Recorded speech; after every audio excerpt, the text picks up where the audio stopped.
Welcome back to the channel. This week we're going to discuss the new Ivory Act that will become law in the UK later this year. That is 2022. The UK's ban on importing, exporting and dealing in items containing elephant ivory in the UK has moved a step closer following the launch in March 2022 of an 8-week consultation on the implementation of what they are calling the Ivory Act. Believe it or not, the introduction of the Ivory Act has been delayed by unsuccessful legal challenges, but hopefully that's all now in the past.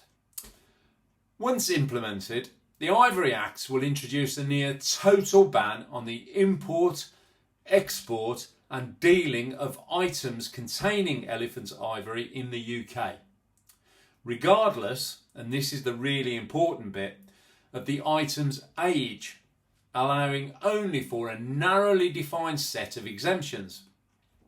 If you have watched any of my previous films, you will know that before the introduction of the Ivory Act, the trade in ivory was legal for items made before 1947. This will definitely no longer be the case.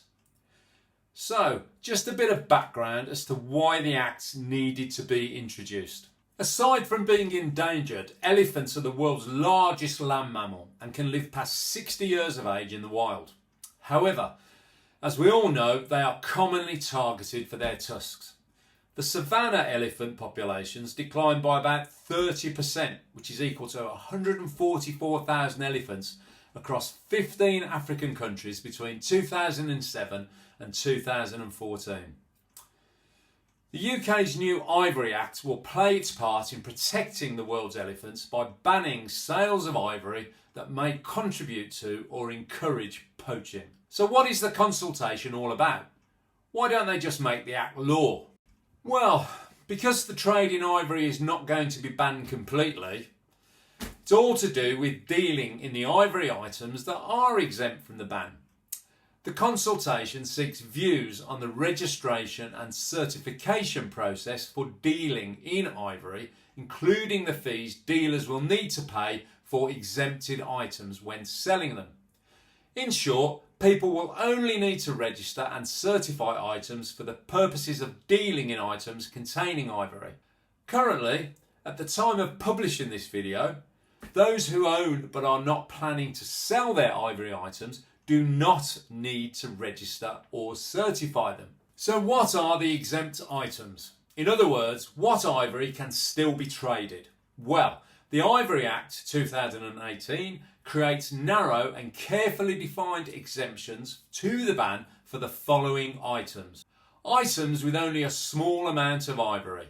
Such items must comprise less than 10% ivory by volume and have been made prior to 1947. Musical instruments.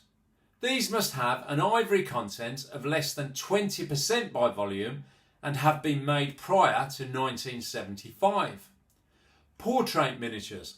A specific exemption for portrait miniatures, which were often painted on thin slivers of ivory made before 1918 and with a surface area of no more than 320 centimetres squared.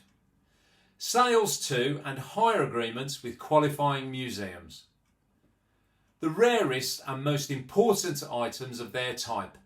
These must be items of outstanding artistic, cultural or historic value and made prior to 1918.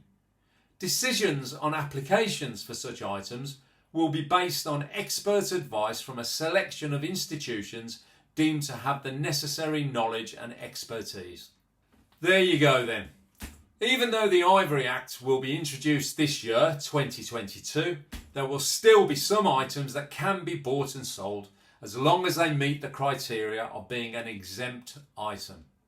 Personally, and for what it's worth, I think the trade in all ivory items should be banned entirely. But that is probably never going to happen given the proliferation of ivory in all sorts of antique and vintage items, including furniture.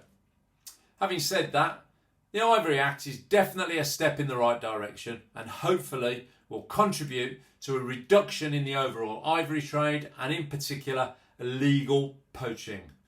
We can only cross our fingers and hope for the best. Anyway, as ever, and to support our little channel, please like, comment, subscribe and hit that notification bell so you don't miss future uploads. And if you are a new subscriber, don't forget to let me know where in the world you are so I can add you to our digital subscriber map. As ever, take care and I'll see you next time.